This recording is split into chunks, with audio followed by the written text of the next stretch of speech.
Salut à tous, on accueille cette fois Déborah Cohen-Tenouji, ancienne professeure des écoles, spécialiste de la méthode Montessori et coach parental. Déborah soutient et aide des parents qui rencontrent des difficultés dans la gestion de leurs enfants au quotidien. Elle est aussi la fondatrice du groupe Facebook Inspiration Maman, où elle partage ses conseils pour gérer la famille, où participent plus de 13 000 mamans. Voilà, on a parlé beaucoup d'éducation, de la méthode Montessori, et comme on a parlé pas mal des enfants, j'ai refait à ma façon la vieille comptine Colchique dans les prés. On écoute ça et c'est parti.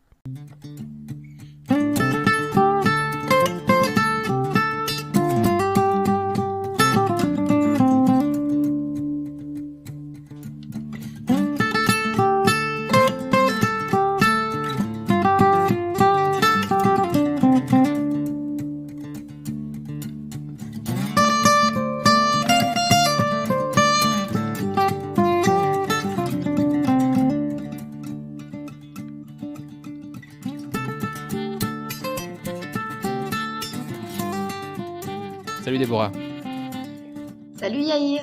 ça va? Bah, ça va super bien, merci de me recevoir. Merci à toi de prendre du temps pour venir discuter avec moi. C'est très sympa.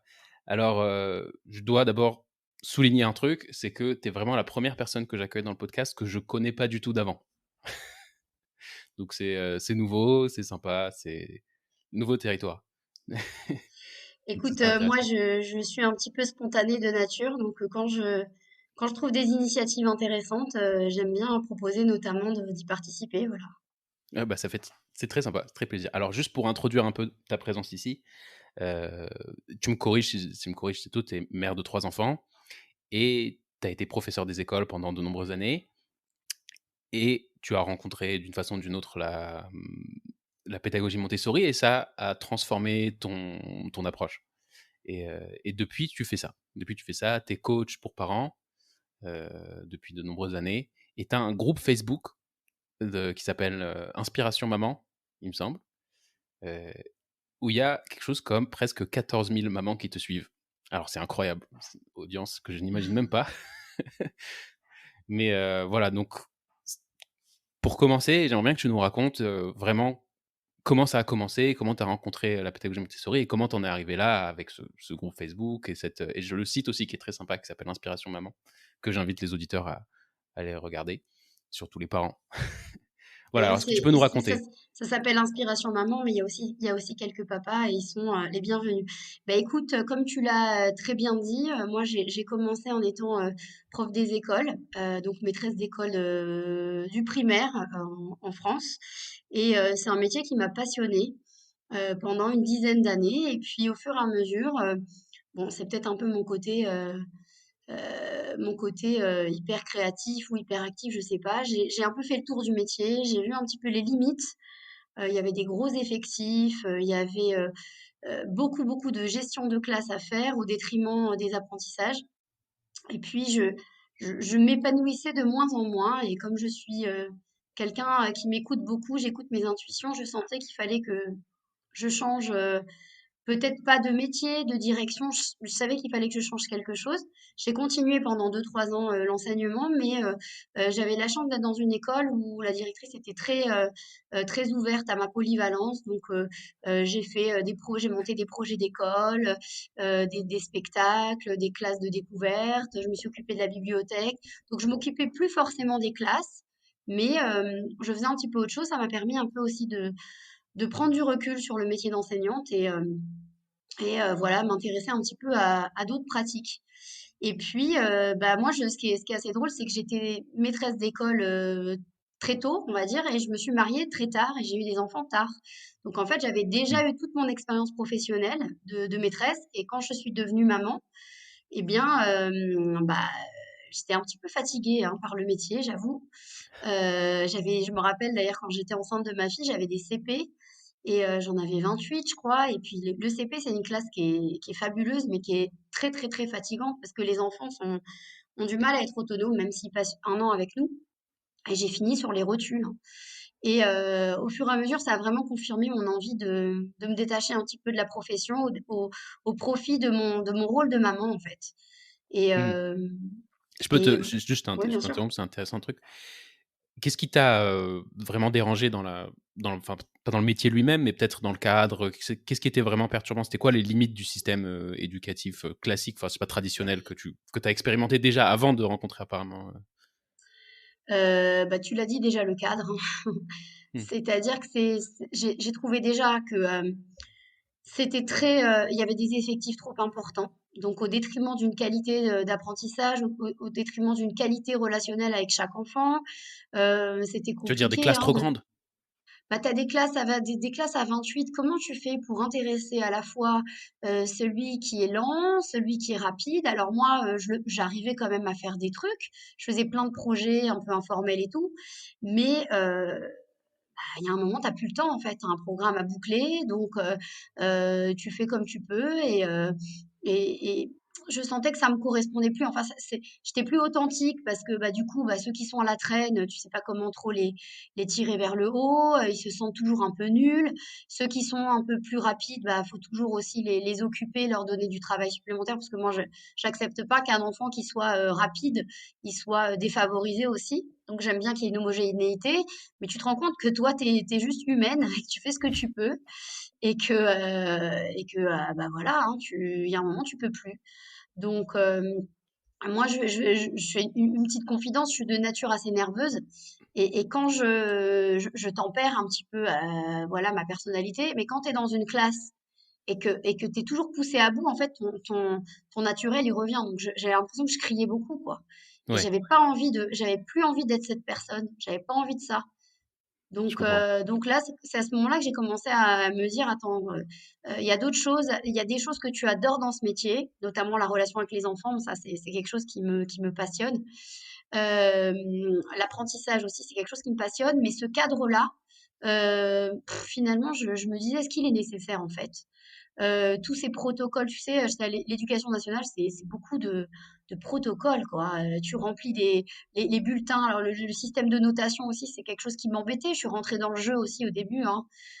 Peut mieux faire, etc. Et puis après, tu te dis, mais attends, mais qui je suis pour porter ce jugement à cet enfant, sur cet Moi, j'ai enfant? l'impression que tout ce qu'on m'a dit dans ma scolarité, c'est «peut mieux faire». J'ai rien entendu d'autre. C'est ça. Mais, OK. en fait, j'en parlerai plus tard maintenant que j'accompagne les mamans, on se rend compte d'à quel point tout ça, nous, en tant qu'enseignants et en tant que parents, on est les repères pour l'enfant. Donc, quand une maîtresse, elle te dit peut mieux faire, en fait, elle te dit, ouais, bah, en fait, t'es un peu nul, quoi. Et pour l'enfant, on se rend pas compte, mais c'est assez dur à entendre. Parce que Ouais, l'enfant, il est pas forcément adapté au système scolaire. Alors, je dis pas que tout est mauvais dans le système scolaire, attention, hein.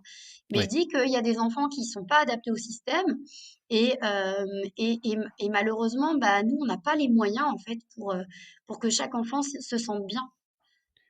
Ouais, mais ce serait un problème d'effectif, c'est-à-dire si, par exemple, tu avais une classe de 10, ça serait genre Alors, c'est différent, drôle que tu me dises ça parce que quand d'abord, je travaillais dans le public, après, je travaillais dans le privé. J'avais une classe avec un petit effectif. À un moment, j'avais 12 élèves. Bon, je t'avoue que c'était la classe idéale. Ça s'est super bien passé. Une autre année où j'avais un petit effectif, la dynamique, elle n'était pas bonne. En fait, ça n'avait pas pris. Et du coup, bah, bon, c'était pas non plus l'idéal. Mais de façon générale, je pense, hein, alors, moi, j'ai quand même beaucoup d'amies enseignantes, hein, qui ont choisi de quitter l'éducation nationale, hein, en France Ah ouais, pour c'est faire c'est autre un chose. Ouais, phénomène? ouais. J'en ai plein qui sont Ah partis ouais. faire d'autres choses, graphologue, une qui fait du coaching scolaire, une qui veut être qui est prof d'anglais, l'autre prof de maths. Enfin, au collège, elles ont eu envie de changer à un moment, quoi, parce que comme je te dis, il y a beaucoup de protocoles, il y a des papiers à remplir, il y a aussi des fois des enfants à profil atypique qui ont des problèmes cognitifs, etc. Et donc, il faut gérer aussi ces différences avec une auxiliaire de vie scolaire dans la classe. Donc, il faut savoir aussi comment l'intégrer. Moi, j'ai eu aussi ce cas. Et bon, du coup, des fois, tu as envie de fournir cet effort et des fois, tu te dis, mais il y a trop en fait. Et finalement, est-ce qu'on s'investit vraiment il y a tellement à gérer, est-ce qu'on Ouais, s'investit vraiment partout, quoi? Est-ce qu'il ouais, vaut bah, c'est sûr, pas, c'est pas vaut pas possible, mieux ouais. des fois se retirer et se dire, OK, je vais procéder différemment? OK. Donc sur ce point-là de quitter l'éducation nationale pour être maman et après qu'est-ce qui se passe? Moi, j'ai pas quitté l'éducation nationale pour être maman au début. Je me suis mise à mi-temps d'ailleurs d'abord pour réfléchir, sachant que faut savoir Ouais. qu'un salaire de prof c'est pas grand-chose. Alors à mi-temps, je gagnais presque rien. Mais c'est pour te montrer à quel point j'avais ce besoin en fait de faire ce break, me mettre peut-être, comme on dit, en fragilité, sortir de ma zone de confort, et pour me dire ok maintenant tu vas réfléchir différemment aux options qui s'offrent à toi, et s'il y en a pas, bah tu vas les créer. Et il se trouve que oui, voilà, c'est à ce moment-là enfin, quelques mois après, je suis devenue maman. C'était, on va dire, c'était pas prévu au programme, mais c'était génial. Et du coup, bah, c'est à ce moment-là que j'ai découvert la pédagogie Montessori, parce que ma petite, je la gardais à la maison. Et puis, de façon très naturelle, bon, je suis quand même enseignante, donc j'aime l'apprentissage, la stimulation. Je voyais à quel point elle était comment dire? Elle était, réceptive, pardon, je trouvais plus le mot. Elle était réceptive, en fait, à toutes les situations d'apprentissage, complètement informelles que je lui proposais, et de façon même, étonnante. Je me disais: «Mais elle est petite quand même, on dirait qu'elle a 6 mois, elle communique avec moi». Il y avait une communication qui était très forte. Et puis, voilà, donc je faisais des petits jeux, des petits trucs comme ça que j'inventais. Et puis je suis tombée comme ça sur internet, hein, sur, Montessori, Montessori, Montessori. J'avais entendu parler vaguement. Il faut savoir que dans mon cursus de professeur des écoles, on ne m'a pas parlé de Maria Montessori.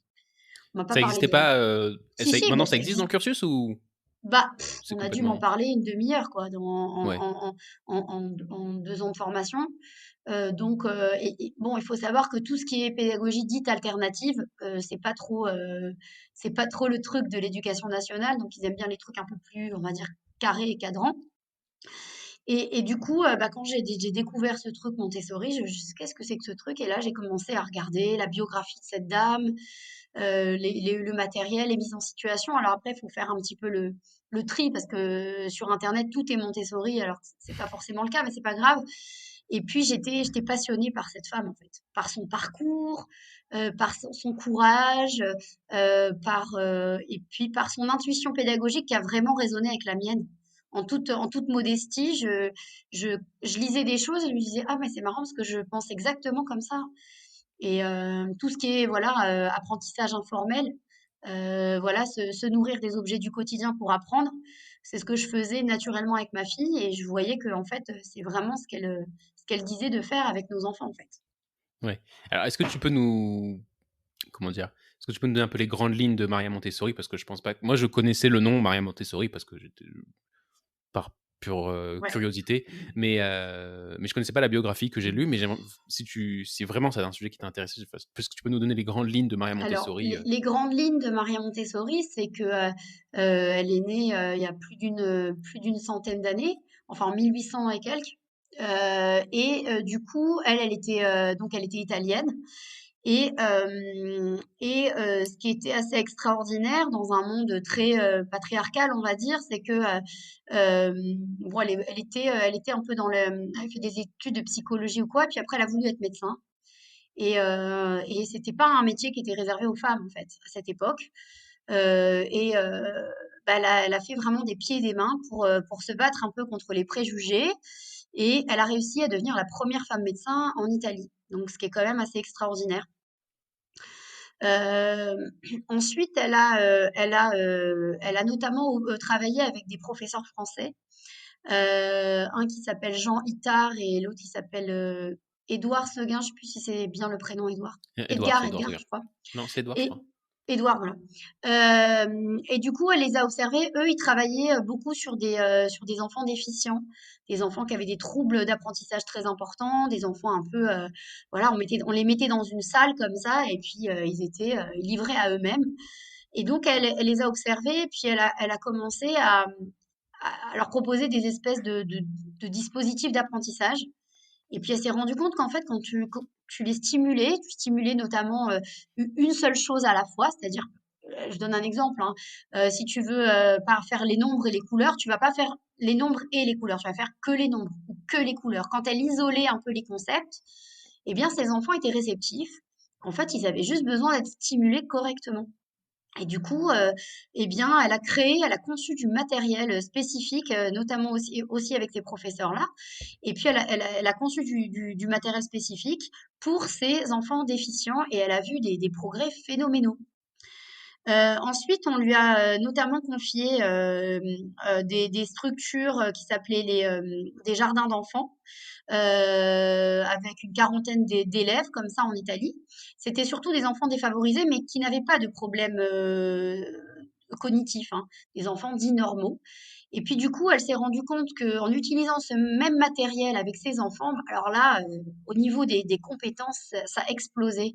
J'ai notamment un texte que j'adore, bah, je te le transmettrai sur comment ces petits-enfants de 4 5 ans ont découvert la lecture. Mais c'est formidable, quoi. On le mettra T'as dans la l'impression description de l'épisode. comment? On le mettra dans la description de l'épisode. Voilà, Ouais. on a l'impression qu'ils ont découvert le feu, quoi. C'est ça que je trouve passionnant, en fait. C'est finalement, on croit que tout ça, ce sont des choses naturelles. Voilà, nous, on est adultes, on a appris à lire, à écrire, à marcher, etc. Mais en fait, c'est prodigieux dans une vie, en fait. Et, euh, et du coup, voilà. Et donc, elle a eu des résultats qui ont dépassé un petit peu ses attentes.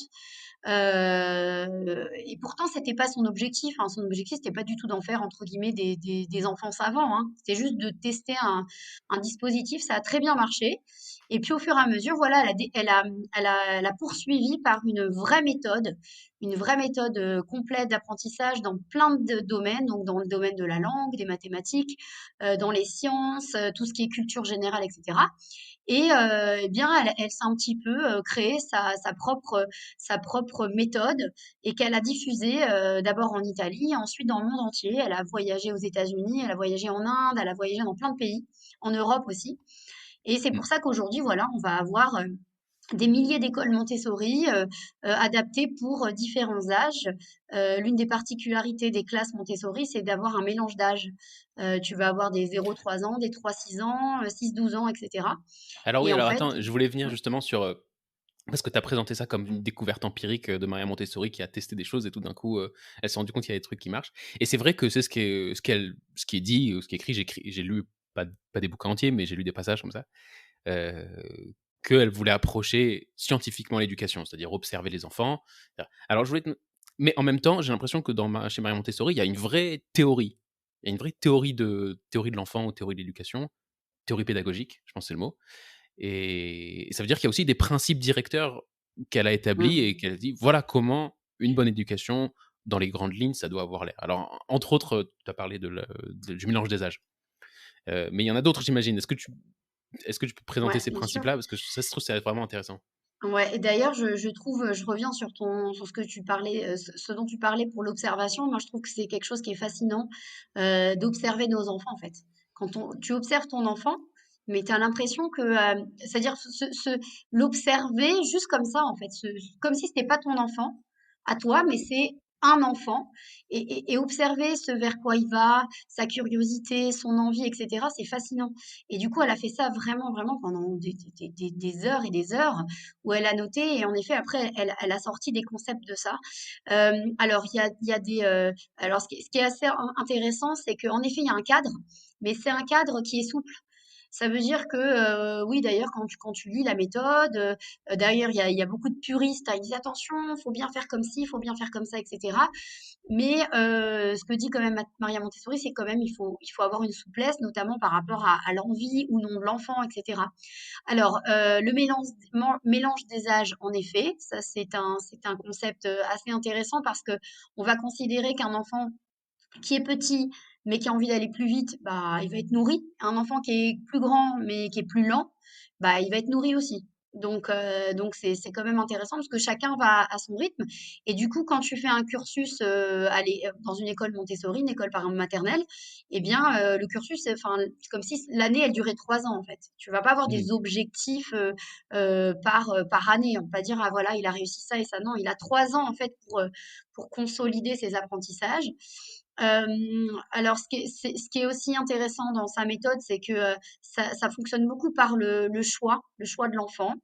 L'enfant va vers ce qui lui plaît. Tu vas lui proposer plein de choses, mais lui va vers ce qui lui plaît. S'il a envie de refaire plusieurs fois, par exemple, il y a une tour rose qui est composée de 10 cubes, il y en a un, le premier il fait 10 centimètres sur 10 centimètres, à 10 centimètres cubes jusqu'à 1 centimètre cube.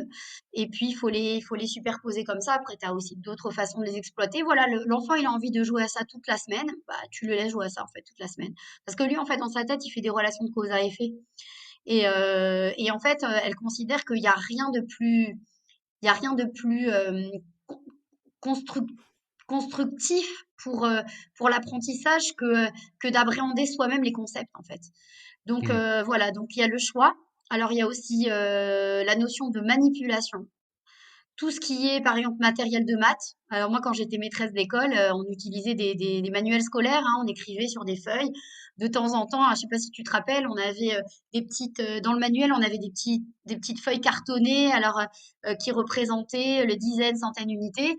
Chez Montessori, tu vas avoir du 3D, tu vas pas avoir du carton, Mmh. etc. Tu vas vraiment avoir des perles de numération, des blocs. Donc l'enfant, il va vraiment appréhender les ordres de grandeur. Il va voir que 10 petites perles, ça fait 10 et que 10 fois 10, ça fait 100, etc. Donc, on est tout le temps dans la manipulation 3D et même en français, ce qui paraît étonnant, en grammaire, on va avoir des symboles de grammaire qu'on va pouvoir aussi toucher. Tu vas écrire par exemple le petit chat boit du lait. Tu vas écrire ça sur chaque petite étiquette. Et puis tu vas montrer par un symbole que c'est un article, petit que c'est un adjectif, etc. Donc l'enfant, il va apprendre par des concepts visuels et de manipulation. Ouais, alors j'avais une question sur un des principes, ce que tu as évoqué, c'est la question du choix. Est-ce qu'il y a une limite à ce principe? C'est-à-dire que je comprends très bien ça pour des enfants qui sont petits, tu vois? Qui ont, je sais pas, qui ont entre 2 et 3, 4, 5 ans, et qui de toute façon, enfin, je veux dire, sont pas sujets à tu peux pas maintenant les mettre et dire: «Maintenant vous faites tous ça s'il vous plaît», sans de façon autoritaire, ça marche pas de toute façon et les enfants, la moitié des choses qu'ils font dans une maternelle, c'est qu'ils jouent. Donc de toute façon. Donc ça je comprends de dire: «On propose pas des jeux, fixes, mais on te laisse choisir et il y a pas de temps pour faire ça et un temps pour faire ça». Mais seulement, mais est-ce qu'il y a une limite? C'est-à-dire, est-ce que dans la méthode Montessori, tu as aussi pour, des plus âgés, ça va, je sais pas, 6, 7, 8, 9, 10 ans, où déjà l'enfant, il a envie de faire ce qu'il a envie de faire, quoi. C'est plus, il est déjà dans une étape plus consciente de sa vie et où j'imagine que il a peut-être besoin d'être plus guidé. Alors, est-ce que là, ce «principe démocratique» entre guillemets, ça jusqu'à où ça va? Moi, je pense que c'est très dépendant de l'éducateur. Moi, je me rappelle d'une amie qui habitait aux États-Unis pendant un moment. Sa fille était en école Montessori. Elle l'a retirée parce que, en fait, sa fille, elle voulait rien faire. Donc, elle se disait, bah, je paye 800 $ par mois, ça fait un petit peu cher pour qu'elle tourne en rond. Moi, personnellement, je pense que la limite, c'est justement que nous, en tant qu'éducateurs, enseignants, adultes, parents, j'en sais rien, on est là pour proposer aux enfants des situations d'apprentissage. Ils n'ont pas envie, mais quand même, on peut les inciter. Par exemple, je sais pas moi, si on a envie de parler du concept le cycle de l'eau, par exemple, puisque tu parles des plus grands, voilà, bah, tu vas lui proposer une expérience, bah, il n'a pas envie de faire des expériences. Bon, bah, peut-être tu vas lui proposer de faire un exposé. Bon, alors viens, on va faire plutôt, est-ce que ça te dit de faire plutôt un exposé? Comme ça, tu vas être plutôt dans la recherche, tu vas plutôt être dans l'écrit. Peut-être que l'enfant, bah, lui, tu vas lui faire créer une leçon pour la classe. Tu vois, c'est-à-dire que je pense que nous, en tant qu'éducateurs, on est là pour lui proposer différentes démarches pour arriver sur des concepts. Après, peut-être que je me trompe, hein. Je pense pas, moi, je pense pas que j'aurais accepté peut-être que l'enfant il tourne en rond pendant 3 heures comme ça. Mais je ne critique pas, hein, parce que je sais il y a des gens qui vont te dire que peut-être ça marche parce qu'au bout de 2 semaines, il va avoir un déclic.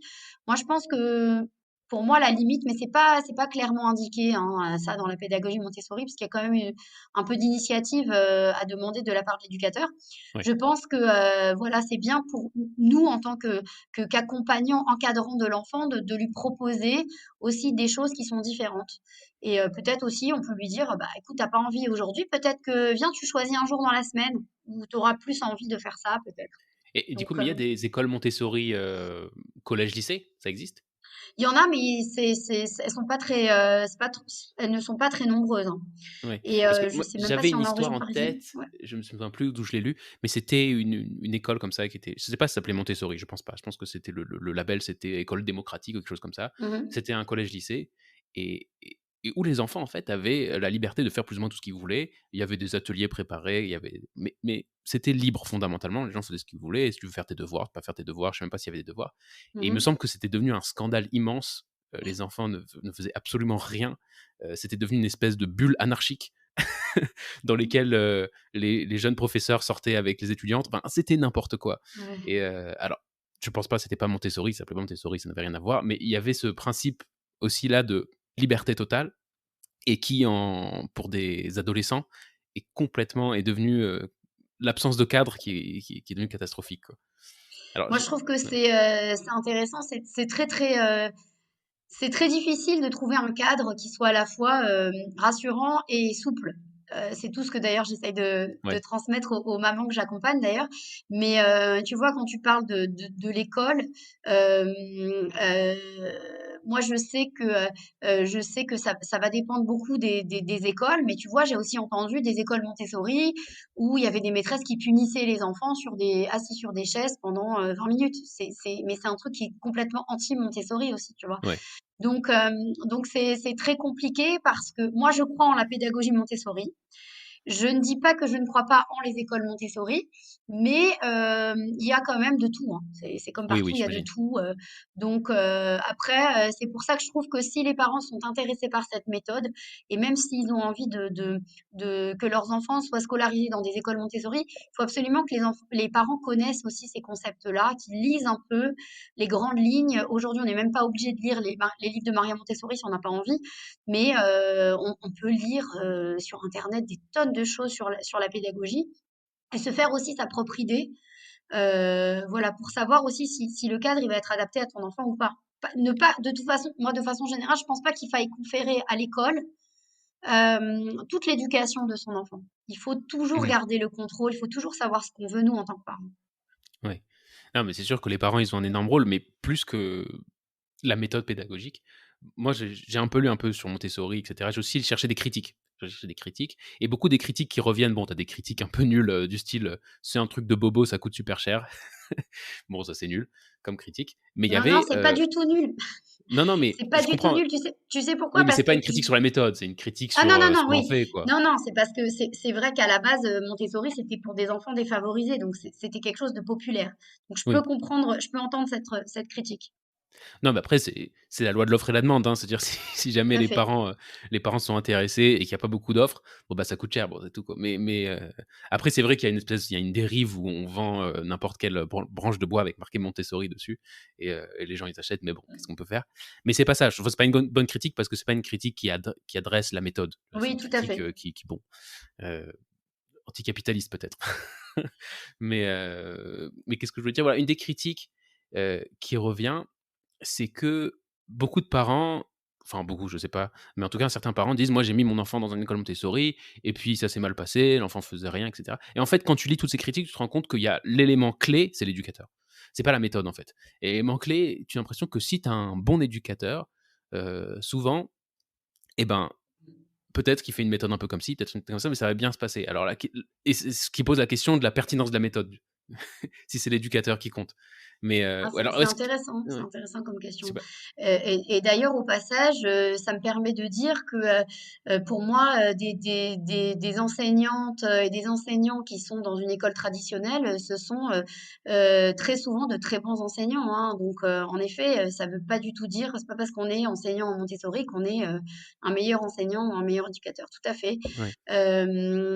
Moi, je pense que c'est aussi comme un peu un buffet aussi cette méthode. Ça veut dire que tu as plein de choses, tu as du matériel, tu as des concepts. Et après, toi, moi, j'aime bien aussi que l'enseignant, il rajoute un peu sa touche, tu vois. Sa touche personnelle, sa touche créative.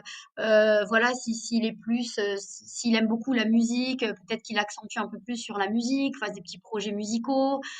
S'il est plus sur tout ce qui est sensoriel, d'ailleurs, ça fait partie des caractéristiques de la pédagogie Montessori, la sensorialité, tout ce qui a une relation avec les cinq sens. Moi, je trouve que c'est bien aussi que l'éducateur, il soit, aussi, un peu indépendant par rapport à cette méthode. En effet, Oui. c'est une bonne question. Non, mais c'est sûr, mais bon, après, ça me semble quand même.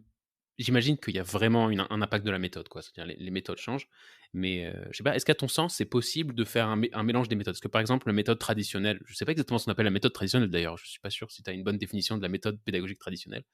Est-ce que c'est possible de faire un mélange de ce qu'il y a traditionnellement dans les écoles avec du Montessori un petit peu? Ou est-ce que Montessori, c'est exclusif? Ça veut dire, c'est-à-dire ou tu fais du Montessori, à plein pot et là ça marche, ou tu fais moite-moite et là, tu gagnes rien du tout, quoi. Je sais Écoute, pas. moi justement, j'ai été formatrice, dans des écoles maternelles qui m'ont fait cette demande, d'ailleurs, assez spontanée. C'est même pas moi qui leur ai proposé. Ils m'ont dit: «Est-ce que tu peux nous former au concept Montessori appliqué en école traditionnelle?» Et du coup, bah, c'est ce que j'ai fait. J'ai pris les 5 domaines d'apprentissage et la langue, la culture, culture et sciences et cetera, la relation au temps, les maths et cetera. Et tout le monde sensoriel et tout ce qu'on va appeler aussi la partie vie pratique, c'est-à-dire, motricité fine, on va dire, on va généraliser comme ça.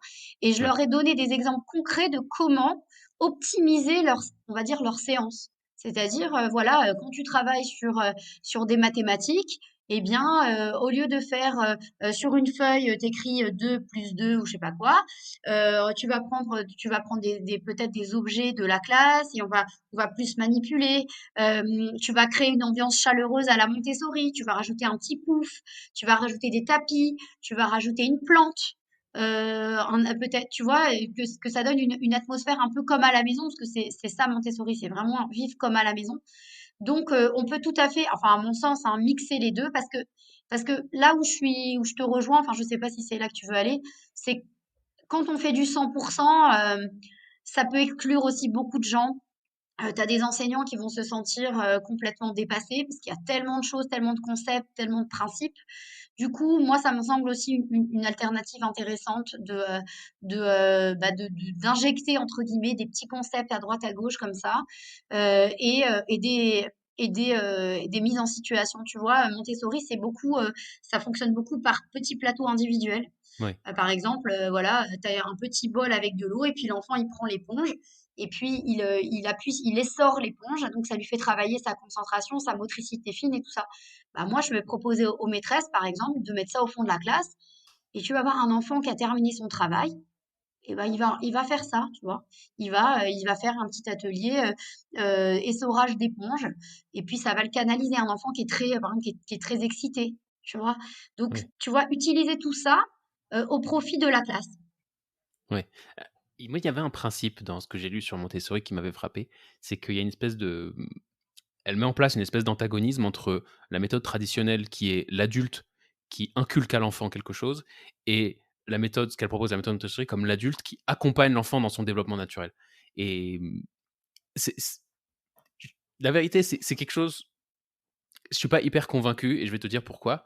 Je vais te dire pourquoi. Pas que je suis pas, je suis d'accord que la vision, si tu veux, horizontale, non, verticale, pardon.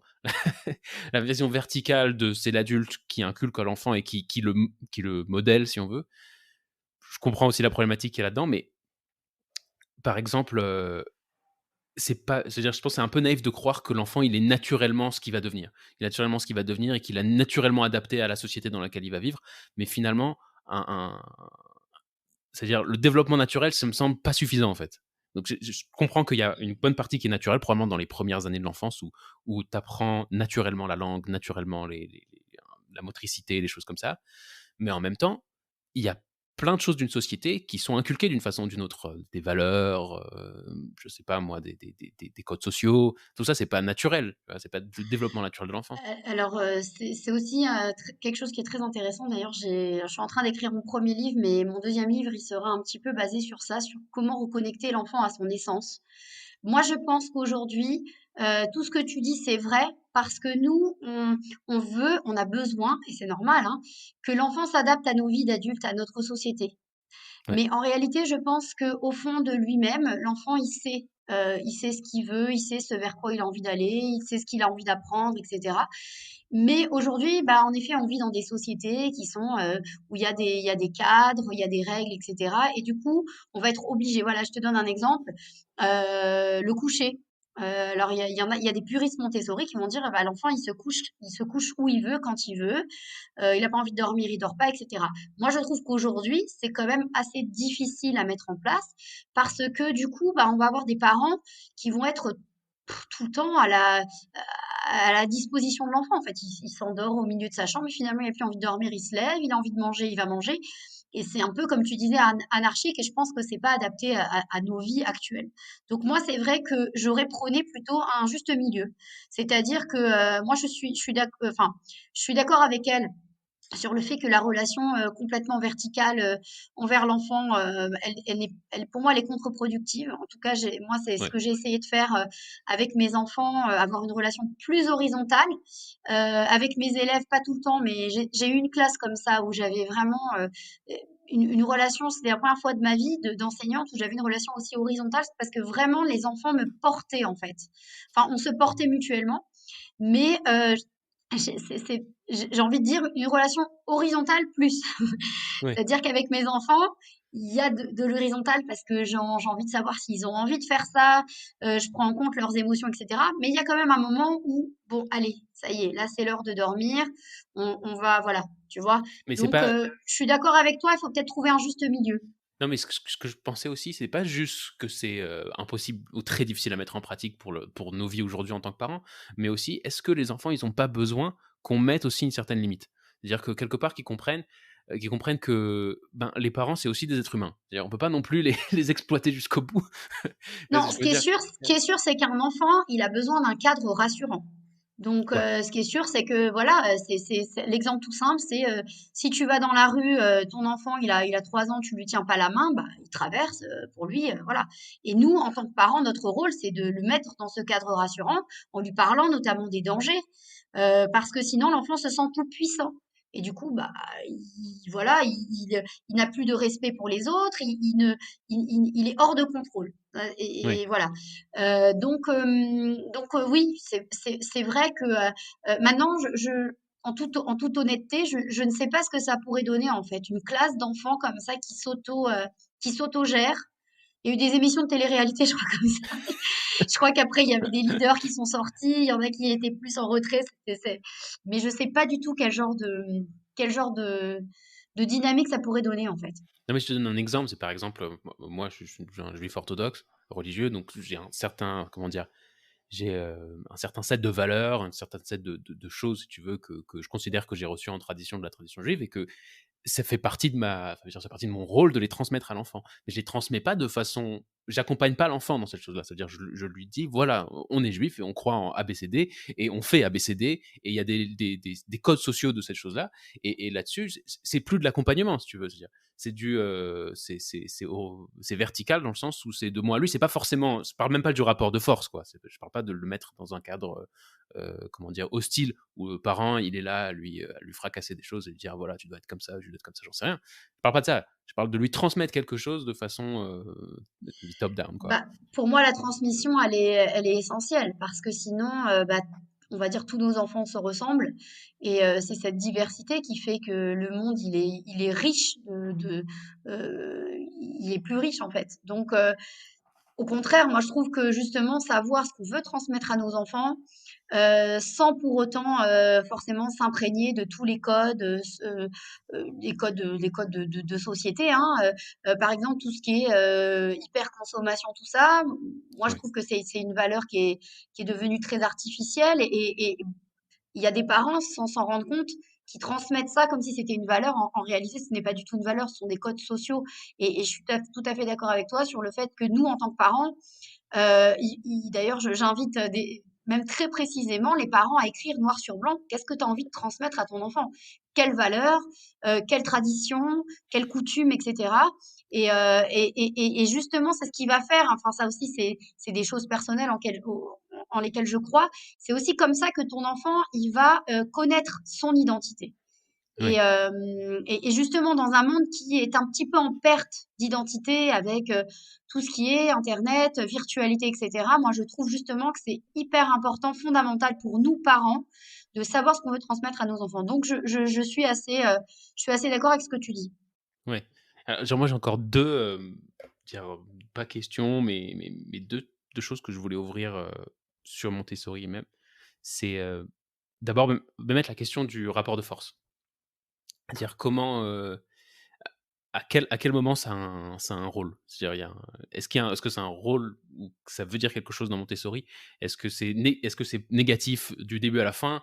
Ou est-ce qu'il y a, oui, un sens que les parents, à un moment ou à un autre, ils établissent un certain rapport de force dans le sens où je suis l'autorité et à la fin, voilà, tu dois faire ce que je te dis, même si je prends en compte tous tes sentiments et toutes les choses et tout avec toute la bonne volonté du monde. Quelque part, au Non, bout de moment il y a un moment à bout d'un moment dans la crise où bon, il faut que ça s'arrête. bah, c'est marrant que tu me poses cette question parce que moi, depuis que je fais de l'accompagnement parental, j'ai mis une phrase en avant sur mon site, c'est le lien parent-enfant n'est pas un rapport de force.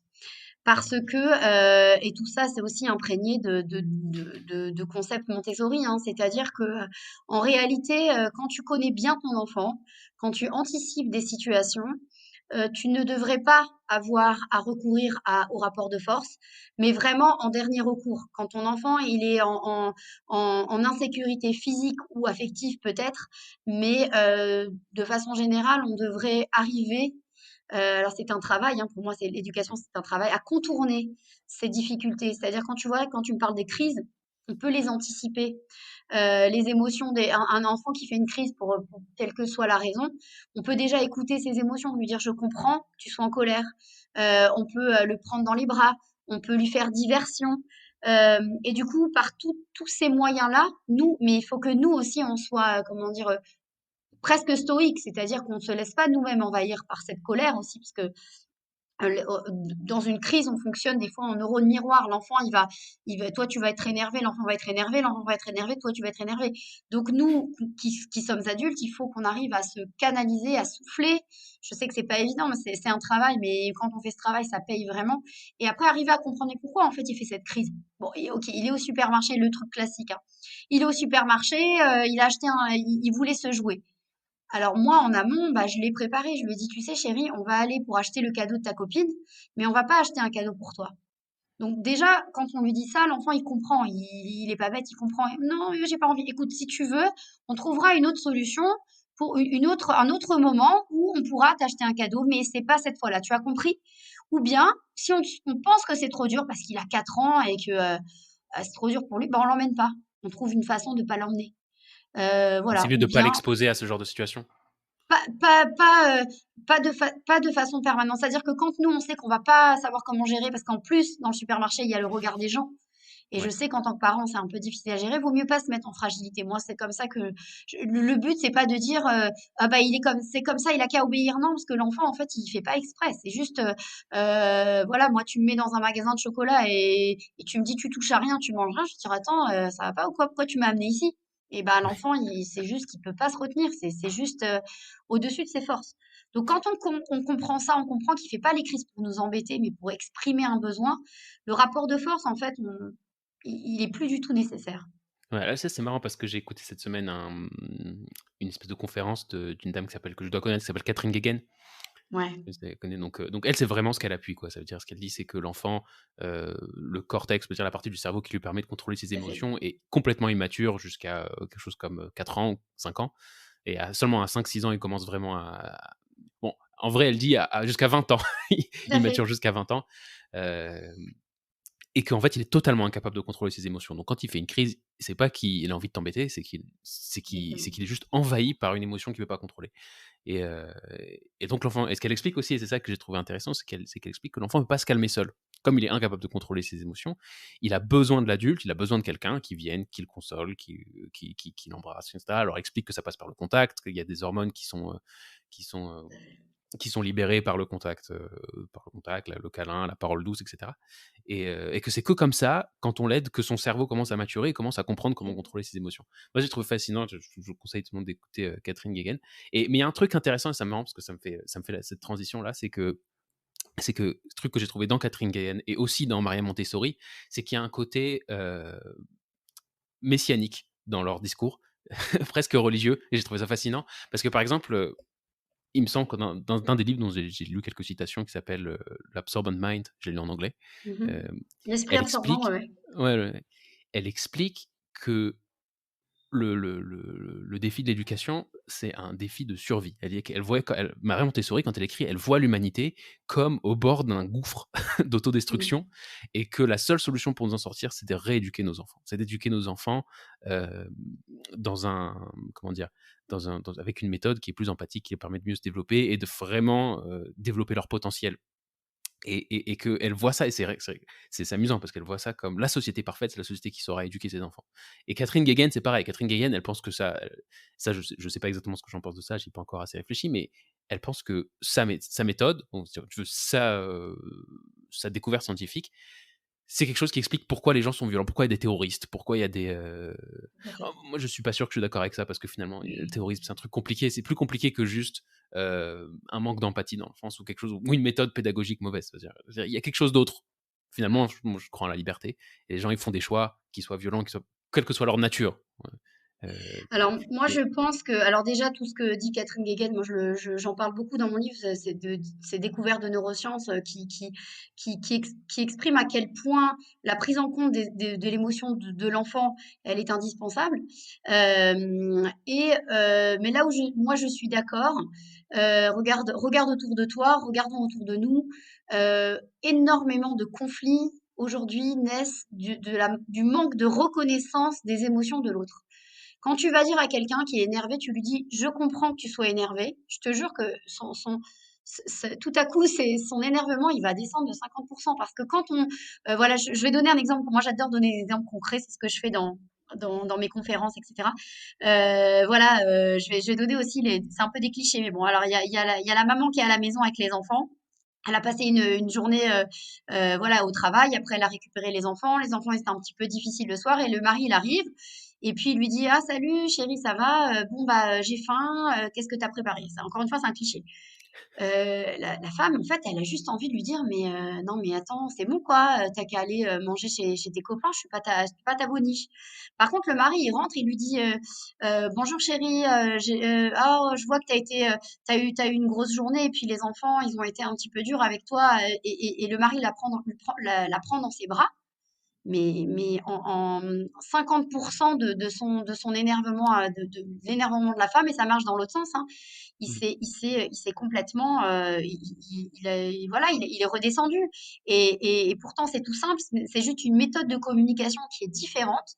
Et c'est juste la prise en compte de l'émotion de l'autre. Et après, j'imagine aussi que la femme, en contrepartie, elle va dire au mari: «Écoute, toi aussi, j'imagine que tu as passé une journée difficile, viens, on va se mettre à table, ou viens, on va en parler, on va se prendre un petit apéritif, j'en sais rien. Mais ouais. il y a Non, beaucoup mais de ça, c'est conflits vrai. Ça, aussi qui sont.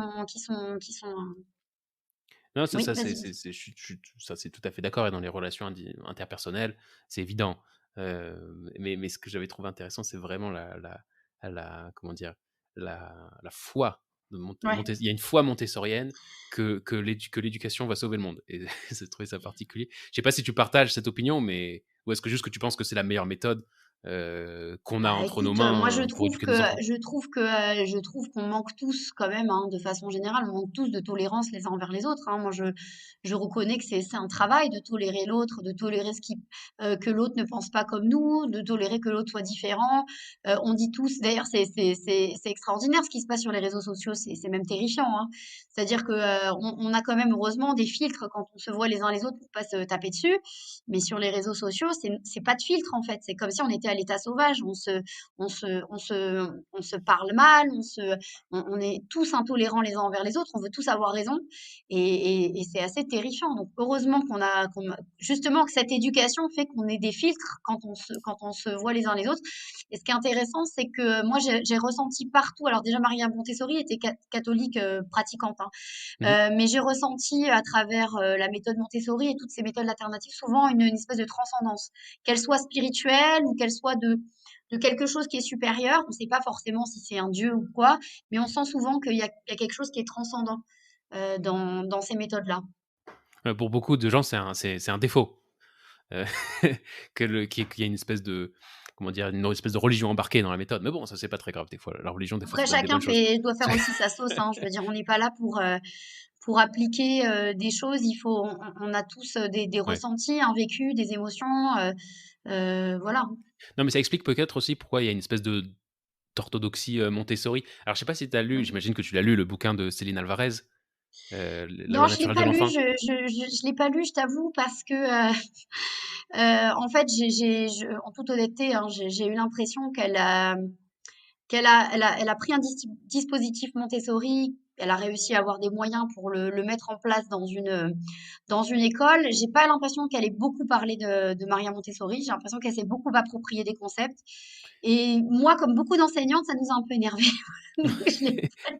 Oui, je vois que sur internet, il y a beaucoup de colère contre Céline Alvarez. Voilà, c'est tout. Heu, Mais bon, après, j'ai rien contre elle parce que je trouve que c'est génial ce qu'elle a fait parce elle a réussi comme Catherine Guéguen, comme Isabelle Filiosa, à démocratiser un peu toutes ces méthodes. Donc, voilà. Donc, j'ai rien contre elle, hein. C'est juste, ouais, ouais, non, c'est non, voilà, on dans n'est son pas livre. parfait, hein. Ouais, dans son livre, bon, elle évoque, Montessori un certain nombre de fois, donc c'est pas qu'elle si mais surtout elle, tu as l'impression qu'il y a une espèce de une espèce de comment ça s'appelle? Une espèce de conflit entre elle et les tenants de Montessori, que sous prétexte qu'apparemment elle est déviée de l'orthodoxie et cetera, donc elle dit beaucoup, c'est Maria Montessori, elle a pas voulu une religion, elle voulait faire une méthode Ouais, pédagogique et et en fait, elle se réapproprie dans le sens où elle dit: «Bah, moi, je fais ma méthode». Après, elle, c'est très, elle a une approche très scientifique, très neurosciences. J'ai beaucoup apprécié le bouquin, il est super et je conseille tout le monde de le lire. La seule chose qui m'a dérangé chez Céline Varese, c'est que vraiment, elle présente tout comme si c'était la révolution. mmh, C'est un peu, il y a un peu, moi, j'ai l'impression qu'on me vend un truc. C'est-à-dire, d'un coup, je suis d'accord. méfiant. Moi, je sais qu'il y a pas d elle a pas d'intérêt, mais Mmh, elle il n'y a pas une discussion, dans le livre, il n'y a pas une discussion très précise des avantages, des inconvénients, etc. Et c'est vraiment une question que je me pose sur Montessori aussi. Je ne sais pas si tu veux en parler, mais est-ce qu'il y a vraiment des inconvénients avec la méthode Montessori que toi, tu as pu voir après des années de pratique, etc. Des choses qui manquent, des choses qui pourraient être, mmh. qui mériteraient amélioration, je sais pas. Bah, déjà, il y a plein de choses qui sont différentes parce il y a un matériel, il y a l'utilisation du matériel et il y a la démarche. Donc l'esprit Montessori, on va dire. Oui, Et c'est vrai qu'il y a une certaine orthodoxie sur le sujet. Au début même, je me suis laissée un peu embarquer là-dedans, quand je me suis formée à la méthode, c'était très, je me suis dit: «Oh, faut tout faire comme ça» et puis après je me suis dit: «Attends, il y a des moi qui suis très intuitive, c'est contre, pour moi, c'est un peu contre, contre ma nature, en fait, de procéder comme ça parce que j'aime justement utiliser mon intuition, donc je veux que l'enfant puisse utiliser son intuition. Par exemple, tu vas pas donner du matériel Montessori pour que l'enfant, je sais pas, voilà, je donne un exemple. Il y a un matériel qui s'appelle les cylindres colorés. Donc, ce sont des 4 blocs de cylindres. Il y en a des jaunes, des rouges, des bleus et des verts qui ont des tailles différentes, des diamètres différents, etc. Bon, par exemple, c'est pas terrible que l'enfant il joue avec ça comme si c'était des cubes. Tu sais, comme si dans ton enfant, tu lui passes ouais, des cubes, il fait des constructions. En vrai, c'est pas terrible parce que ça, c'est plutôt un support d'apprentissage pour lequel on va utiliser ces cubes vraiment à travers une consigne particulière, etc. Voilà, donc ça, c'est vrai que moi, voilà, quand j'ai proposé, par exemple, je fais ça avec mes élèves, mes enfants, et j'ai ouvert aussi des ateliers Montessori, en fait. Moi, j'ai jamais travaillé en école Montessori, mais j'ai ouvert des ateliers Montessori parents-enfants mmh, chez moi pendant 2 ans. Et bah, voilà, du coup, je vais peut-être pas trop leur proposer de faire ce genre de structure avec les cylindres, mais mais bon, si l'enfant le fait, c'est pas non plus la fin du monde, quoi, voilà. ouais, Hem, je comprends. Oui, non, je comprends, ouais, non, c'est trop bien. En tout cas, je conseille, Céline Alvarez parce que c'est vraiment très intéressant. Elle mmh explique très bien les concepts, la loi naturelle de l'enfant.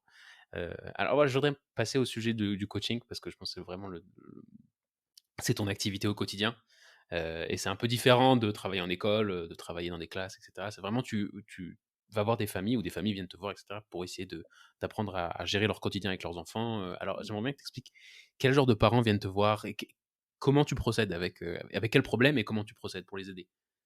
Alors déjà, moi, je fais tout en ligne, hein, pour le moment. Ouais. Je suis pas encore, comme dans l'émission Super Nanny. Mais j'ai des parents qui m'ont demandé: «Est-ce que tu peux venir à la maison?» Moi, c'est quelque chose qui pourrait être intéressant à faire, mais pour l'instant, voilà, je fais pas, je sais pas si je serai capable et puis rentrer dans l'intimité des gens, je sais pas si je me sentirais bien à l'aise. Alors moi, je procède en ligne, on va dire. Déjà, comme tu le disais, j'ai un groupe où j'ai beaucoup, beaucoup de mamans qui me suivent. Je publie régulièrement des anecdotes du quotidien, ça elles adorent parce que je publie des anecdotes et du coup comment j'ai géré telle ou telle situation avec mes enfants, des vidéos, des articles, je les fais aussi, je leur demande aussi quelles sont leurs problématiques, j'aime bien qu'elles participent comme ça donc pour moi, c'est un vrai échange parce que j'apprends aussi à les connaître, à connaître leurs problématiques du quotidien et puis du coup, j'essaye d'orienter mes contenus, payants et gratuits voilà, par exemple, j'ai créé des formations pour gérer les crises, pour gérer le coucher et cetera, parce que j'ai su que c'était les problématiques majeures des mamans. Alors c'est qui ces mamans? Ce sont les mamans d'aujourd'hui, j'ai envie de dire, c'est pour ça que j'avais appelé aussi IMA, Inspiration pour les mamans d'aujourd'hui. C'est des mamans qui travaillent ou qui travaillent pas, mais qui ont plus le temps en fait. On se rend compte qu'aujourd'hui, on n'a plus le temps, tout doit aller vite, tout va vite. La journée de la maman et donc de l'enfant, c'est un espèce de marathon, une espèce de marathon. On se lève, il faut se dépêcher de s'habiller, il faut se dépêcher d'aller à l'école, il faut se dépêcher de prendre le bain. Et en fait, on se dépêche tellement qu'en fait, on n'a plus le temps de réfléchir à l'éducation de nos enfants. On finit la journée sur les rotules, on n'arrive pas à les coucher, on ne parle pas avec son conjoint, forcément de l'éducation, parce qu'on est juste trop fatigué, quoi. Et donc, on crie beaucoup. Et je caricature un peu, mais il y a beaucoup de familles qui vivent ça. Et j'ai beaucoup, beaucoup de compassion hein, envers ces familles parce que je sais très bien qu'aujourd'hui, nos modes de vie nous incitent un petit peu à vivre cette vie. Mmh. Avec aussi la vie qui est chère, les doubles salaires qui sont souvent indispensables si tu veux habiter dans certaines villes aussi. Et du coup, bah voilà, bah, la maman elle fait ce qu'elle peut. Il y a deux, trois enfants, elle n'arrive pas à s'en occuper parce que voilà, pour plein de raisons. Ouais. Euh, il y a une pression aussi, voilà, professionnelle, financière et du coup, il y a aussi les écrans, ça fatigue, hein. Moi, franchement, ça nous fatigue aussi. On est beaucoup, même nous adultes, on est connectés sur les écrans, on a plein d'informations à traiter et puis du coup, ça a créé des nouveaux besoins, un truc tout bête, WhatsApp. Ouais. C'est aussi merveilleux que ça nous pourrit la vie, hein, faut dire la vérité. Et regarde, ils te font des groupes WhatsApp par classe, et du coup, la maman, elle est surchargée d'informations du matin au soir. Et Ouais. il y a un moment, bah, qu'est-ce qui passe à la trappe? C'est l'enfant. Parce que l'enfant, bah, il est tout le temps là. Parce que notre enfant, il va pas partir, et du coup, on se dit toujours qu'on aura le temps pour lui. Et souvent, malheureusement, les mamans, elles n'ont pas forcément ce temps. Donc moi, j'essaye d'abord de les aider à se recentrer sur elles, prendre du temps pour elles, souffler. Qu'est-ce que tu veux pour ton enfant? Qu'est-ce que tu veux pour ta famille finalement? Est-ce que ce que tu vis aujourd'hui, finalement, c'est pas plus difficile que prendre un peu plus voilà, prendre de temps en temps 2 heures pour toi, sans culpabiliser, pour te ressourcer, parce que tu en as besoin. Parce que la femme, en général, elle a jamais le temps pour elle. On Ouais. n'a jamais le temps pour nous. Dès qu'on a du temps, c'est pour faire la lessive ou faire un truc. Et des fois, tu as envie de dire non, non, tu vas prendre du temps pour toi parce que ça va te donner de la valeur, parce que ton enfant, il va voir que tu t'accordes cette valeur, il va te respecter davantage. Et j'essaye de les aider à prendre ce recul. Mais je vais quand même être honnête. Euh, j'ai pas, j'ai pas encore. Bon, faut dire que bon, ça fait pas encore très longtemps que je suis dans l'accompagnement. Ça fait 1 an et demi quand même, et puis il y a eu le corona au milieu. Mmh. Mais j'ai pas encore, par rapport au nombre de mamans qui me suivent, j'en ai pas encore un nombre important. Ouais. C'est-à-dire que pourquoi je dis ça? Parce que c'est une démarche qui est très difficile à faire. À faire, de prendre ce recul-là, de prendre une De demi-heure, dire: de «J'ai besoin prendre d'aide». 1 heure, ouais, de dire j'ai besoin d'aide. De dire, il y a beaucoup de mamans qui se disent non, mais de toute façon, il y a rien à faire, c'est comme ça, un enfant, il pleure, hein, il dort pas, il dort pas. Et des fois, je leur dis, mais non, il faut prendre du temps, mais il faut travailler là-dessus. Et tu vas voir que quand tu travailles, ça va changer énormément de Je choses. pense qu'il y a Et beaucoup de tout, mamans qui vivent des choses, très difficiles et qui sont pas forcément, comment dire? Et qui re ça pourrait ne pas se passer quoi, ça je pourrais il y a plein de choses qui sont possibles. Ça se trouve, ton gosse il peut dormir, il peut ne pas faire des tout à fait. crises, ça peut gérer et qu'elles sont pas conscientes de ça? Elles sont pas conscientes, elles ont pas confiance en elles, pour beaucoup. Elles pensent qu'elles sont nulles. Elles pensent Ouais. qu'elles sont les seules à vivre ça. Donc ça, très souvent, c'est pour ça que c'est intéressant cette dynamique de groupe justement sur ce groupe Facebook.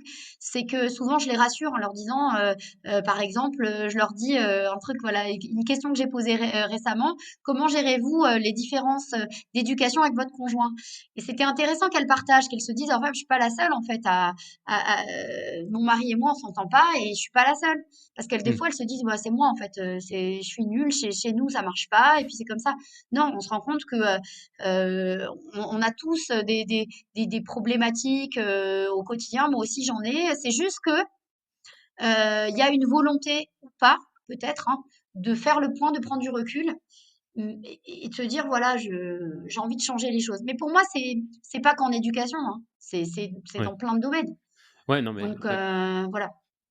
Alors, mais par exemple, quel genre de problème, alors on va prendre un exemple concret, un enfant qui fait une crise. Une crise, comment tu gères une crise d'un enfant et les caprices ou j'en sais rien. Moi, je me souviens, j'en ai fait des caprices, j'étais gamin. Heu, on en a tous fait, j'imagine et quelque part, je pense qu'il y a beaucoup de parents qui se disent: «C'est tout à fait normal». Hem, Maintenant, Ouais. moi, comment j'ai été éduqué, je sais pas si c'est très exact, mais moi, j'ai très vite compris que les caprices, ça marche pas.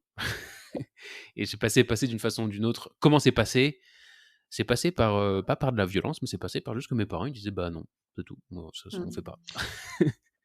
Je comprends. Maintenant, on peut pas savoir, hein, les relations de cause à effet par rapport à ce qu'on a vécu quand on était enfant. Mais moi, dans ma tête, je me dis, le but de la vie quand on a des enfants, c'est qu'il y ait le plus d'harmonie pour que tout le monde soit bien. Voilà, je me dis ça. Donc je me dis que quand un enfant il se roule en boule parce qu'il veut absolument manger un bonbon et que le parent il dit bah non c'est comme ça. Pour moi, c'est un peu triste. Voilà, je te dis comment je pense. Je pense que, tu vois, une façon de gérer les choses, voilà, moi, je donne un exemple, je suis en vacances et puis, en fait, on a un paquet de réglisses qui traînent dans la cuisine et en fait, Ouais, mon fils, à chaque fois qu'il passe, il a envie. Mais en réalité, je ne devrais pas le laisser à sa vue. Il devrait pas voir ouais, le paquet parce que lui, il peut pas se retenir. Donc si il voit le paquet, il dit: «J'en veux» et je lui dis: «Non, tu te retiens» et cetera, c'est pas juste en fait. Il faudrait que moi je lui enlève sa portée. Maintenant, si il vient me demander, il va me réclamer des bonbons, etc. Il fait ça en ce moment parce qu'on voit beaucoup les grands-parents et mon père en secret, il donne des bonbons aux enfants. Je le sais pas toujours, mais du coup mon fils il réclame à cause de lui. Et ben je vais essayer de lui faire diversion. Tu vois, je vais essayer ouais. je le prends dans les bras. Par exemple là, je te parle de mon dernier qui a 2 ans et demi. Je le prends dans les bras et puis je lui dis ah regarde par la fenêtre, regarde ce petit chat, il est rigolo. Bah, il a déjà oublié en fait. Et du coup, bah, j'ai pas eu de crise. C'est comme si ça n'était rien passé. Et c'est pas de la manipulation, c'est juste que lui, bah voilà, il avait un besoin un peu à l'état sauvage et je lui ai passé sur autre chose. J'ai capté son attention sur autre chose. Moi, ça m'a pas demandé d'énergie, ça m'a pas demandé d'énervement finalement. Tout le monde est content, tu vois. Donc c'est un peu comme ça que moi je conseille aux parents de faire. J'essaye de leur montrer que finalement il faut aussi dédramatiser et puis que l'enfant, bah, il essaie d'exprimer des choses, hein. Il essaie d'exprimer des choses. Des fois, nous, on trouve que c'est pas justifié, mais c'est comme si tu disais à ton ami en face, Ouais, qui il est énervé pour quelque chose, tu dis non, mais il faut pas que tu t'énerves. Mais si, je m'énerve, il arrête pas de klaxonner celui-là. Toi, tu te dis non, mais attends, pourquoi il s'énerve? Mais lui, il a ses raisons, tu vois. Et ben, les enfants, ils ont aussi leurs raisons.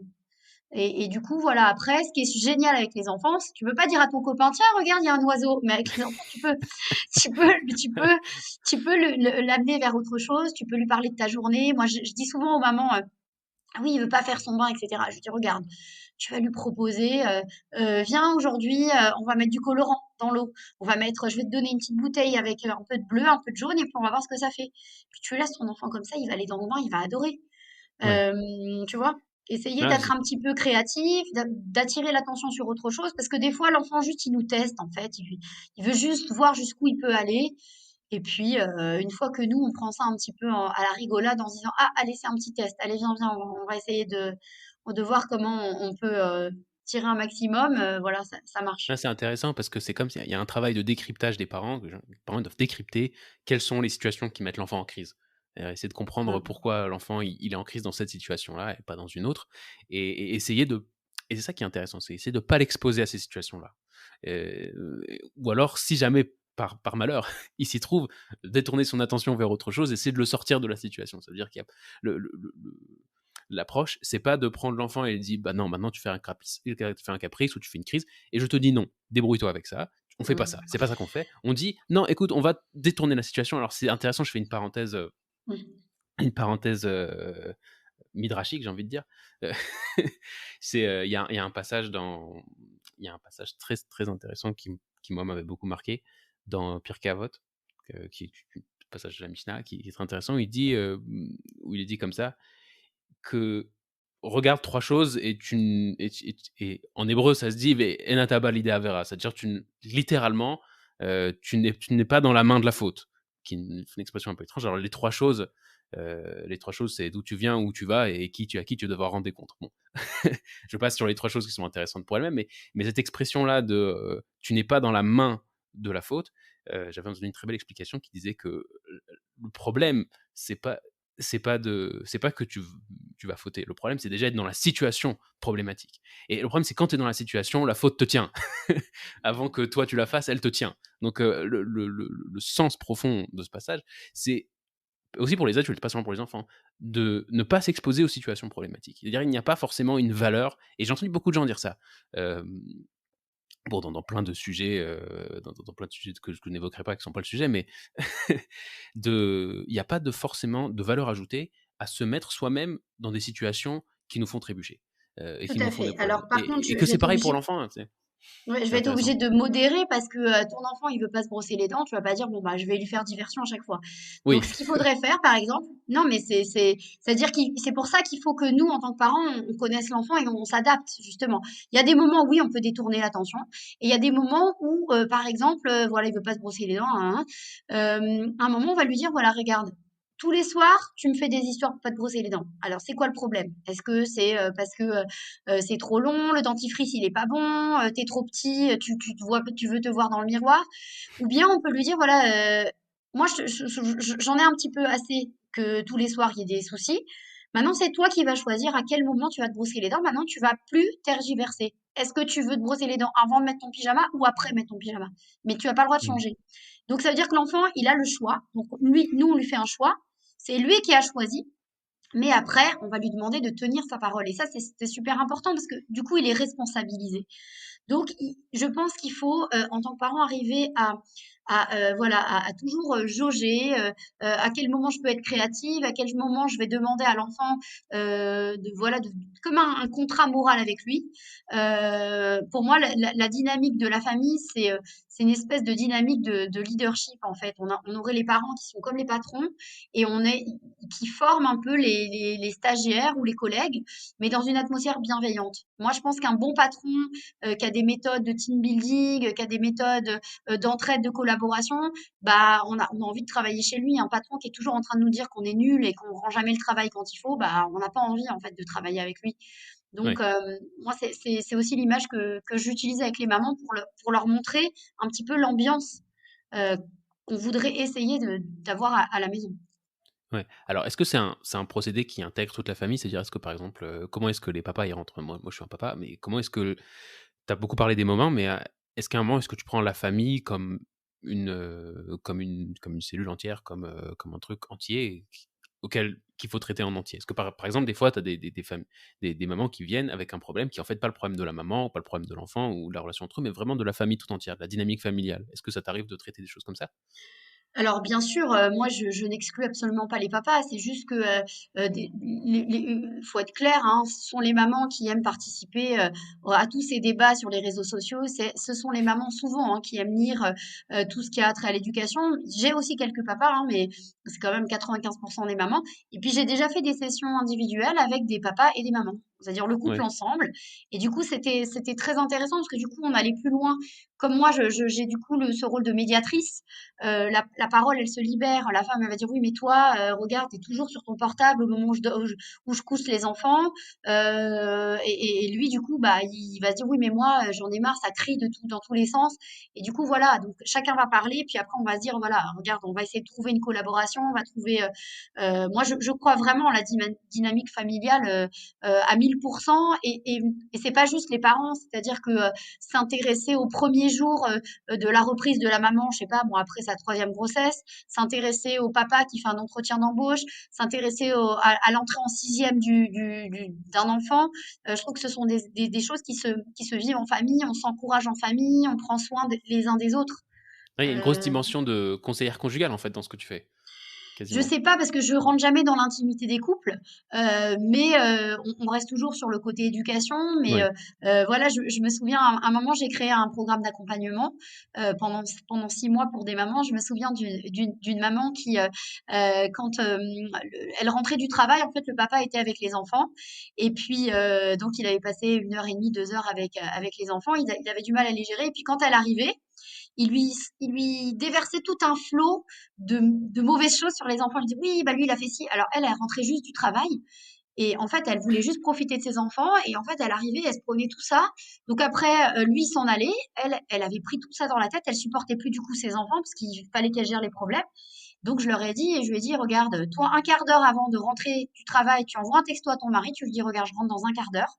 Prépare-toi, entre guillemets, pour que lui, il sache que dans un quart d'heure aussi, il va aller vivre sa vie. Mais une chose, c'est que quand j'arrive, tu me dis bonjour, mais tu me racontes pas. Je veux repartir à zéro avec les enfants. Tout ce que tu Mmh. as vécu avec les enfants, tu l'as vécu, moi je veux repartir à zéro. Et du coup, ça a changé la dynamique parce que du coup, bah lui, au bout d'un quart d'heure, il partait faire sa vie. Et elle arrivait, elle reprenait une nouvelle énergie pour les enfants. Et on va dire que presque ce qui s'était passé avec le papa, c'était oublié, ou bien il le gère lui, mais elle avait pas, du coup, elle a fini sa journée, bah, elle repart avec ses enfants, elle passe un bon moment avant d'aller les coucher, de dîner, etc. Donc, quand ça a un rapport avec les enfants, oui, on peut aider. Après, si une maman, elle va me dire, bon, mari ci, etc., hein, on peut aller potentiellement, mais c'est pas forcément de mes compétences, mais c'est de l'ordre de mon intuition et de moi-même qui fait aussi un travail dans mon couple. Mmh. Parce que moi, j'estime que comme l'éducation, le couple, ça se travaille. Oui, je vais potentiellement essayer de lui donner des conseils, mais c'est plus rare. Enfin, on, Ouais. on- on demande rarement des conseils à ce niveau-là. Tu rencontres les enfants parfois aussi? Non, jamais. Je rencontre Jamais? jamais les enfants. C'est un choix. J'ai des mamans qui me disent, j'aimerais bien que tu parles à mon fils, etc. Moi, j'ai pas envie de m'immiscer dans l'intimité des familles. J'ai pas envie que elles disent par exemple à son fils, attention, je vais appeler Déborah si, etc. Enfin, c'est des trucs bêtes, mais je sais que quand j'étais maîtresse, je sais que les parents ils disaient, attention, je vais le dire à ta maîtresse. Moi, j'ai Ah pas ouais. envie de ça. J'ai envie plutôt d'apprendre aux parents à essayer de communiquer différemment avec les enfants.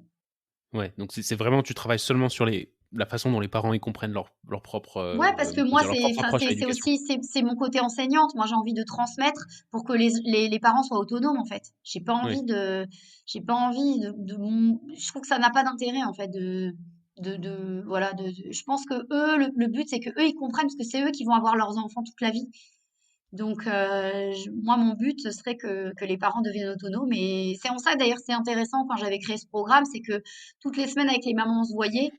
Et du coup, bah, elle sentait vraiment les progrès au fur et à mesure du temps. Elle sentait que je répétais aussi plein de conseils. Il y a plein de choses que tu es obligé de répéter pour que ça rentre, parce que c'est pas des concepts qui sont toujours familiers. Tu vois, quand tu parlais de la crise et du cerveau et comment l'enfant y gère, bah ça, je répétais aux mamans, parce que quand elle te dit il est en crise, j'ai juste envie de le mettre dans le mur. Je dis non, non, non, il fait pas exprès. Il fait pas exprès. Dis-toi que physiologiquement, il peut pas.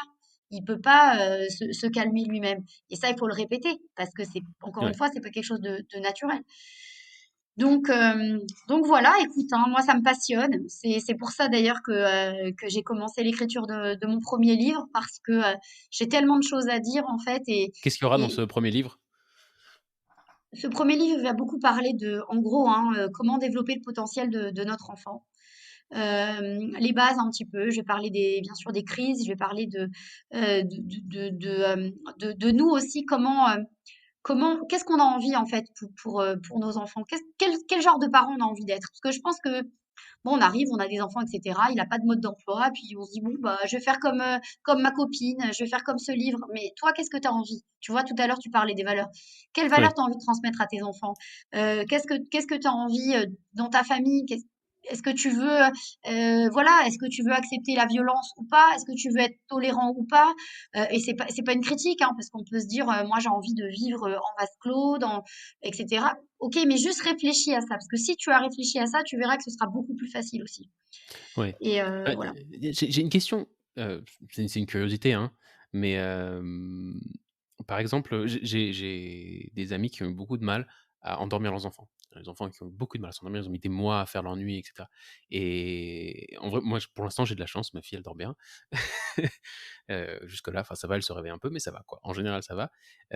Mais vraiment et je les ai vus et j'en ai vu d'autres aussi, avoir énormément de difficultés et c'est pas des gens, qui s'occupent pas de leurs enfants, qui sont négligents et cetera, des gens qui s'occupent très bien de leurs enfants. Qu'est-ce qui fait qu'un enfant, il refuse de dormir? Qui refuse d'aller se coucher et que dès qu'on le laisse dans son lit, il crie, il pleure, il est angoissé? Est-ce Qu que tu parles des bébés ou tu parles des plus grands? je parle de plus des bébés, là. Je parle plus des bébés, je pense, je parle entre, 0 et 2 ans, quoi. Alors, les 0-2 ans, en toute honnêteté, c'est pas, au niveau du sommeil en tout cas, hein, c'est pas mon Ouais, point fort.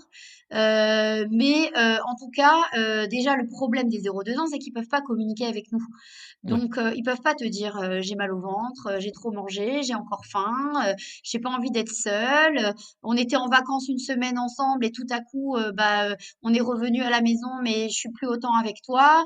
Ils peuvent pas dire ça les enfants, donc c'est compliqué, voilà, de comprendre.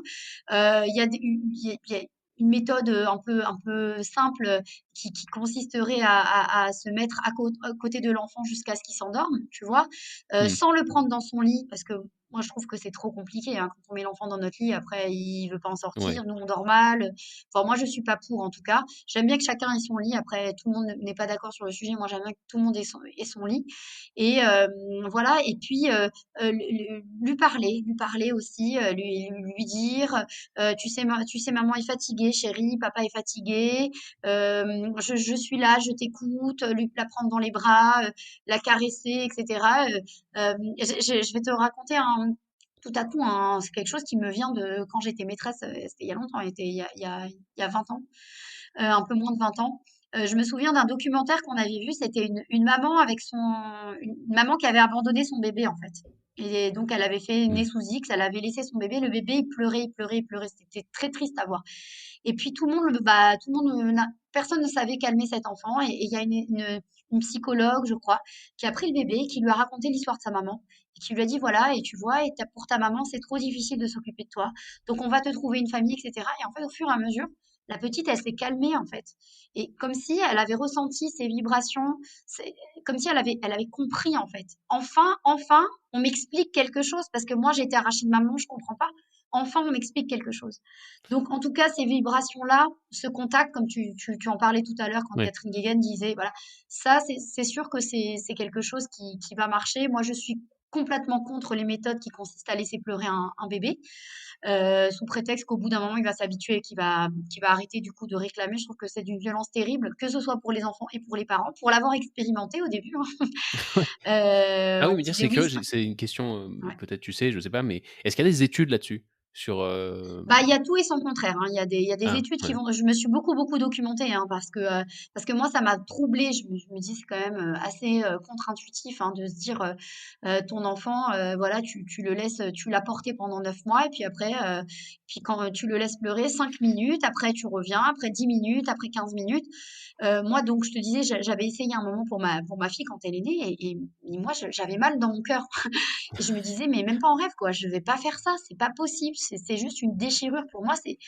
Et voilà. Et après, quand j'ai vu surtout qu'il y avait des méthodes qui étaient douces, qu'il y a des méthodes qui faisaient que, OK, pendant un mois, ça va être un peu difficile. Tu vas devoir être près de ton enfant, tu vas devoir l'écouter, attendre qu'il s'endorme, etc. Mais que, du coup, c'est pas violent, ça rassure ton enfant, on va dire presque pour toute la vie. Ouais. Vraiment, j'ai compris que il fallait complètement exclure ce type de méthode. Donc, il y en a encore qui vont te dire que c'est bien. D'ailleurs, j'ai lu un livre qui s'appelle Tout se joue avant 6 ans, qui était très mal traduit, hein, parce que normalement, c'était The Art of Parenting, je crois, en anglais. Donc, ça Mmh. n'a aucun rapport avec Tout se joue avant 6 ans, mais bon. Et dans ce livre qui est super, j'adore, du professeur Dodson, à un moment, il y a tout un passage sur les fessées. te dis: «C'est bien que tu lui en colles une de temps en temps».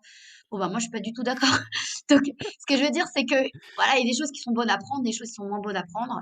Après, voilà, Tu sais qu'il y a moi un la passage, violence psychologique et la violence oui. physique, moi je d'ailleurs je le dis, hein, je le dis aux mamans quand je les accompagne. J'ai des mamans qui ont l'honnêteté de me dire de temps en temps qu'elles mettent une petite claque. Je ne juge absolument pas, mais je leur dis: «Ouais, il faut que tu trouves d'autres méthodes parce que ça va aller qu'en s'empirant. Ton enfant, il va grandir, tu vas plus réussir à le tenir. Tu vas faire quoi, en fait? Après, vous allez vous cogner? Non, c'est pas possible. Donc on va essayer de Non, trouver ça arrive d'autres rarement à ce méthodes». genre d'extrémité, hein, c'est-à-dire Non, non, les parents c'est pas quelque chose de responsables, rare, c'est pas quelque chose de rare. Les petites, claques à droite à gauche, c'est pas quelque chose de rare non, oui, ça et oui, mais du coup, c'est important et encore une fois, je juge pas les parents, mais c'est important de dire que c'est de la que de toute façon, elles le savent, hein. Ils le savent les parents, ça ne résout rien et qu'il faut essayer de trouver, quand tu vas trop loin et que tu sens que ton seuil, est dépassé, que tu as pas envie d'être ce parent-là, il faut trouver d'autres méthodes. il y a un passage, il me semble que ah, c'est dans Michelet, je crois, qui dit, «Celui qui économise son bâton est son fils» et H-A-I-T, c'est-à-dire il déteste son fils. Alors, qu'est-ce que ça veut dire, Ouais. il y a c'est sûr qu'il y a l'explication, simplissime de dire, quelque part si tu lui en colles pas une de temps en temps pour qu'il comprenne les limites, mais en fait tu l'éduques à ne pas avoir de limites. Donc c'est comme ça que j'avais compris ça Ouais, jusqu'ici. ouais, Après, ils avaient est-ce que pas c'est ils avaient peut-être forcément pas les neurosciences à l'époque. oui, aussi. À part ça, il y a une explication alternative, si tu veux, Ouais. si tu t'intéresses, qui vient d'un rabbin qui s'appelle le Rav Wolbe, le Rav Shlomo Wolbe, qui était un rabbin qui opérait à Bnei Brak il y a quelques dizaines d'années, qui est décédé il y a une dizaine d'années, et il était psychologue lui-même. Il a beaucoup écrit. C'est un des rares que je connais, on va dire, dans la période récente, qui a écrit sur l'éducation, sur la méthode, et cetera. Par exemple, avant, qu'il y ait des découvertes de neurosciences, lui, il écrit déjà qu'il faut parler au bébé. Qu'il faut parler au bébé, qu'il faut se réveiller, qu'il faut s'expliquer au bébé qu'est-ce qu'il faut faire. Donc il était assez avancé, pour son temps et entre autres, il explique cette phrase, hein, que celui qui économise le bâton, il dit: «Il y a 2 sortes de bâtons qui sont évoqués dans les Saintes Écritures, dans le Ta dans le Tanakh». Il dit: «Il y a le bâton, heu, qui fait mal et il y a ce qui s'appelle, le Makel Noam, c'est-à-dire le bâton de douceur». Il explique Mmh. comme il y a un passage du Midrash qui dit que les anges frappent, les plantes pour les faire grandir. Et ça veut dire que, en quelque sorte, l'analogie, c'est de dire qu'elles elles les font pousser. Elles les font pousser. Donc l'explication, du Ravolbeu, c'est de dire que il y a le bâton, c'est le bâton qui fait pousser l'enfant. Et ce qui fait pousser l'enfant, c'est l'encouragement, c'est le soutien. Oui. C'est comme ça qu'il explique ça. Donc, et j'ai vu cette explication revenir à droite à gauche, etc. Donc je pense qu'elle est légitime. Il ne Mmh. doit pas la sortir d'une part. Et, et Tout à c'est fait. pour ceux qui s'accrocheraient à ce passage tanakhique pour frapper leurs enfants. Ah bah oui, non mais Revoyez pour, vos acquis. Mais non, mais c'est sûr qu'il semble que la violence, dans le sens, les fessées, etc., machin, c'est un dernier recours. Ou mais même pas un recours du tout, selon ce que tu dis. bien sûr, non, mais de toute façon, encore une fois, moi j'incite les parents, on va peut-être, bientôt terminer sur ça, que sur le fait que, moi j'aime bien, toujours ramener, ce que ressent l'enfant à ce que nous on ressent adulte, hein. C'est-à-dire que quand toi, tu as des gens qui t'encouragent, qui te disent, qui mettent en avant tes qualités, qui mettent en avant tout ce que tu fais de bien, bah, tu as envie de continuer quoi, tu te sens bien.